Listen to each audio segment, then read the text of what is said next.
Now today on Stitches TV, we're going to make one of those ruffle tops with a kind of stretchy elastic thing at the top. Now for the top that we're doing today, I'm trying to squeeze it out of this weird shaped piece of fabric that I have. But if you had normal fabric, I think you could probably get it out of one length of your top. So this fabric is folded, okay, and it's about 140 centimeters wide. So you need one length of your top. You need at least then for the frill, one width, and then I don't know, about a hand deep. Now you can learn a real lot from looking at ready-made clothes and also from taking patterns from them. Sometimes patterns are so expensive that, I don't know, it's almost better to buy ready-made clothes, because not only do you know the fit of them straight away, you can see how they're made as well. So have a look at this. Now I've put the top on this cutting board so you can really see how simple this top actually is. Look, that's all. Look, that's all that it is. And if I lift up this, look at that. All it is, let me put that there. All it is a rectangle. So it's a rectangle, and then there's just, look, that tiny amount of shaping there, and the back seems to be the same as the front. And then it just comes straight across here. Now look at this frill. So this frill is about double, 27 inches, more or less. I would cut for the length of the actual frill, something like the length of your hand, because by the time you hem that, and then you hem it here, it will end up being this sort of length, but you can make this really long, whatever you want. Now something I do want to tell you is this. Say you wanted it just to be a frill that goes on one side. Look, all you have to do is this. Instead of shaping it here, you'll just have a diagonal line like that. So if you're interested in the size of this one, now this one is kind of like a small size 10. So this seems to be 19, would we say? About 19.5 inches wide. So that will be double, yeah? Because that's the front, and then we've got the back behind. And then this, it seems to come in where the armhole is, about 2 inches, I'd say, 2 large inches.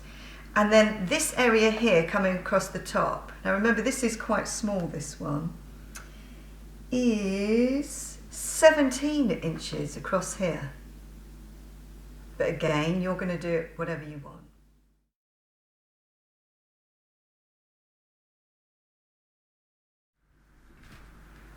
So the first thing I'm doing is cutting a great big long strip. So this fabric is on the fold, and I'm cutting a strip that is, so my strip is 80 centimetres on the fold, so it's 160 centimetres, which is 56 inches, okay? So I'm going to get that cut out first, because that's going to be our frill.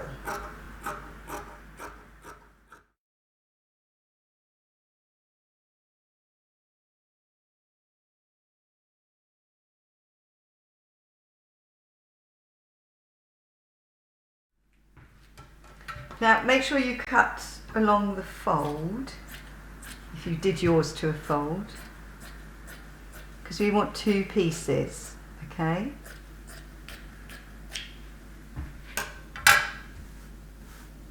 Right, and then you need to fold it over.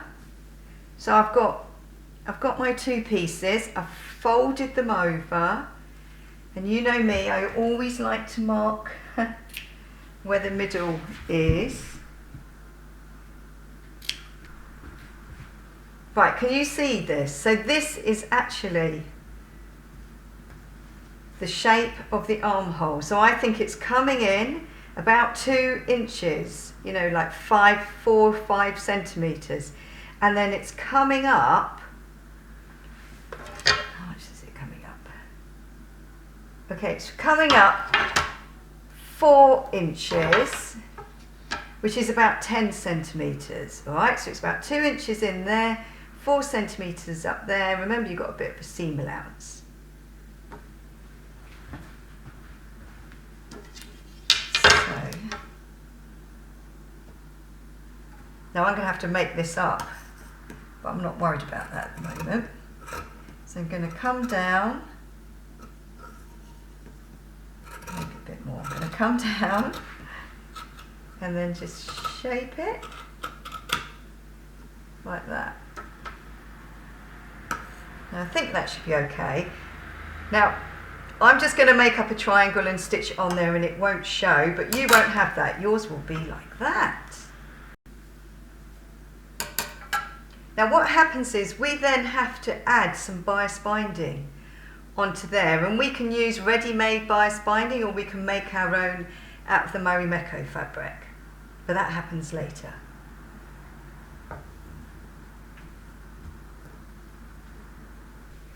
So look, there you go. By the time the frill's on top, you'd never know that was there. Having looked at the armholes a bit more, I have chopped off a bit more there, and I've made it go a bit deeper. So let me tell you what I've done. So that bit across the top is 16 inches, which is about 41 centimetres, and the depth of it is about 5 inches, which is about 13 centimetres. Okay, now before we do anything else, so that's going to go on there, okay, and everything becomes gathered, you know that, don't you? But before we do anything else, I want to put a notch where the edge of my folded strip is, but I also want to know where the middle is, so I'm going to fold it over, so allowing for the seam allowance, fold it over, and I'm going to put another notch there so that I can sort of line it up with the front. But look, you can see how it will take shape. It's going to be so nice. Oh, one thing I forgot to mention is that you need a length of elastic, probably no more than about 1 metre, to go around your shoulders.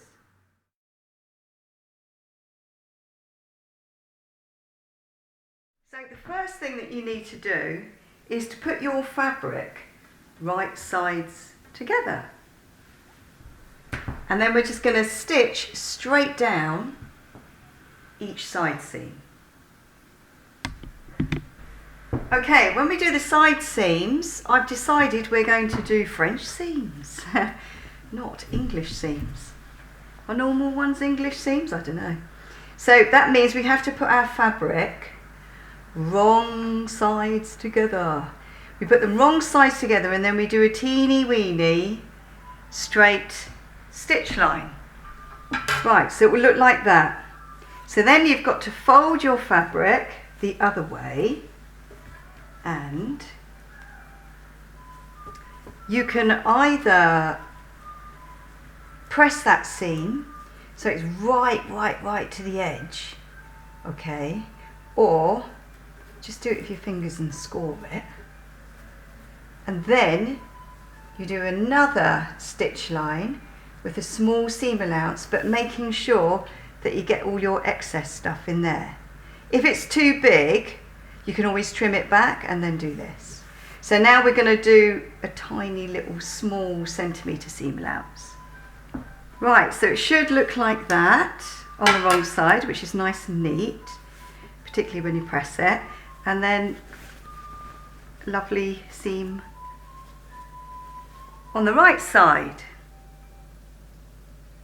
and then give it a good press towards the back, but we don't really have a back and front. So look at that.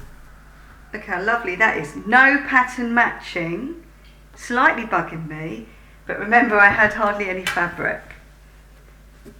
And that's gorgeous. So you've got to do that to the other side as well.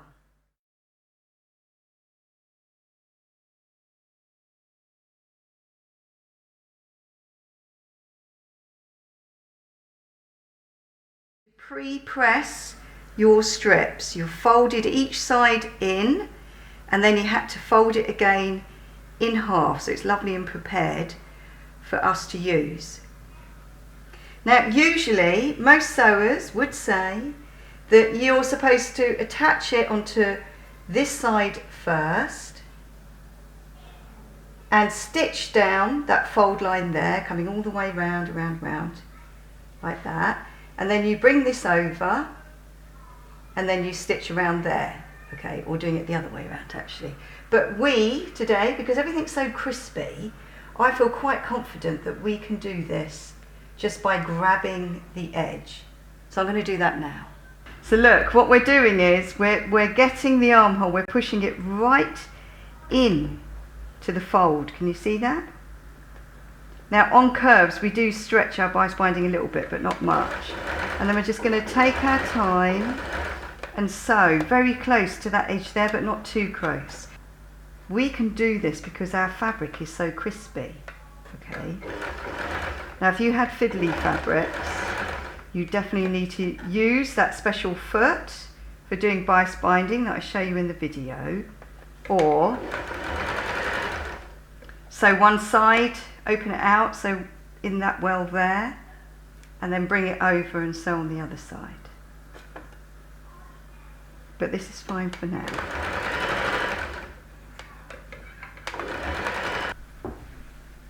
Right, I'm perfectly happy with that. So now, before I do anything else, you know the long strip that's going to become the ruffle, I need to stitch that side together. So I'm going to put it right sides together, and I need as much fabric as possible, so I'm basically just going to stitch off the selvage and press it back. Okay, now it's time to get my new toy out. It's very, very exciting. And I'm going to overlock or use the serger on every single raw edge that I have. Now if you don't have a serger or an overlocker, you can do a zigzag stitch on your machine. Right, this is it. This is my new toy. So where shall we begin? It's got a on-off switch that my other 1970s overlocker didn't have.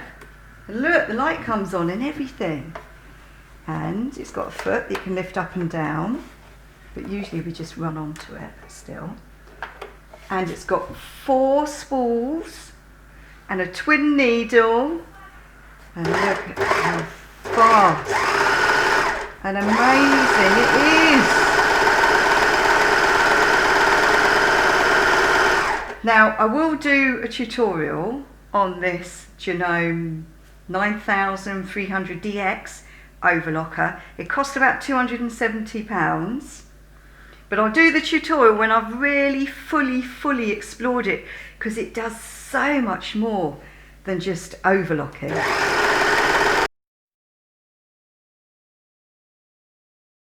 So I've pressed both of my hems. So when you prep and press your work, you don't need to use pins. Honestly, you'll see, it makes it like paper. And then this one I've pressed as well, but a smaller hem. So I'm going to demonstrate on this one how if you sew from the top, feeling your way, you really don't need pins, but you can use them if you want. So that's the wrong side, yeah? And we're going to sew on the right side. And what we do is, I'm not going backwards and forwards, we can feel, I can feel and I can actually see where my hem finishes underneath. So I just sort of stay just a little bit to the right of it, staying equidistant away from my edge, and then you should find that it stays nice and flat. I'm at a funny angle so that you can see, so it does make it a bit difficult. But it means you can sew a really nice straight hem, okay, like that. So just do that all the way round and then do it on the frill. Okay, so I've just put my top inside and underneath my frill, and I'm lining up the middle notches like that. And I'm just having a look to see how much there is around here. and I'm thinking not quite enough. So before I attach those two together, I think I might just do a tiny little pleat at the front, like that. And I'm going to stitch like that on there. And then I'm going to do the same at the back. Right, I'll show you when I've done it. It's just a tiny little pleat, okay? So look, can you see that? It was just a tiny little pleat. So where the notch was, I just sort of folded it over. But of course that might mean that our centre has changed. So if I fold it, oh no, it's all right. Yeah, so the centre is there. Both of them. Okay, so we can begin. We're going to put our top inside that sort of strip, the ruffle strip, and line up our centre notches. Okay, so that's mine there.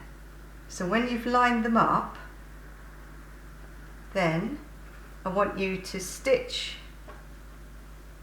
it on with enough of a seam allowance to fold it over. Alright, so really that's a large centimetre. It's also determined by your elastic, because you're going to be threading your elastic through. Okay, so make it quite big, but not too big. So maybe 1/2 inch or 1.5 centimetres.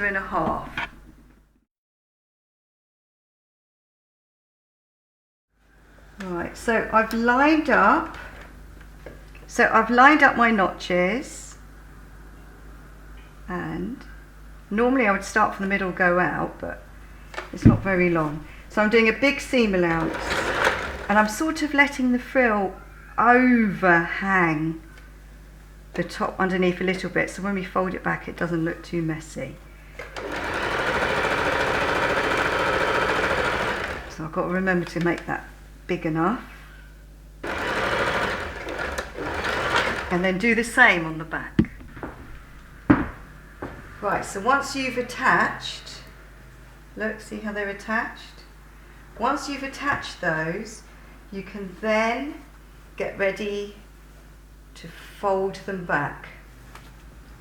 Okay, so what you're going to be doing is, you're basically just going to be folding it back and stitching a channel to put your elastic through. Okay, now I'm going to press it back because I think it would be a lot easier. So look, I've pressed back a hem going all the way around. Okay, so it's all pre-pressed, ready to go, and now I'm just going to top stitch. Now I've got to decide where I'm going to leave my opening. Now ordinarily I'd sort of start and finish on a white area, but I think the opening should be somewhere at the back. Right, I need to go forwards and back to close that seam off, and then I just work my way around, staying the same distance away from the edge. So at the moment I'm sewing where the top is attached to the frill, and now I'm just sewing around the frill bit on the arm. But I'm feeling as I go so I can see where the fabric is underneath. So look, you have to leave a gap. So I'm leaving my gap there so I can thread a safety pin with the elastic on. We're nearly done, and as you can see it's evening time now. Right, it doesn't take very long. I had to stop because I had to pick up the kids. So where's my opening? It's not there, it is here. Right, so it's very easy. We've put a safety pin on an elastic band. We're going to shove it through there and just take our time to squash it and pass it through the channel. Right, we are nearly done. So when you are sure that you're happy with the amount of elastic you have, so what I did was I put it through both the layers, got my daughter to try it on because it's actually for my daughter. I don't know if I said that. And then I'm going to sew that on the sewing machine. And then when it's safe, then I'll stitch up the gap. Okay? So I'm going to do that now. So look at that. That is pretty. Gorgeous, you must admit. Look at that. Now I'm going to go and see if my daughter will model it for you, so you can really see it. So that was pretty easy, you must admit. Now remember, I know you may not have a ruffle top to sort of compare to, so what you can do is you can get a t-shirt, fold down the top, just the top, and use that as a template, but remember you've got to make it wider, okay, for the body part. Thank you so much for watching Stitchless TV. See you again very soon. Say goodbye, daughter. Bye.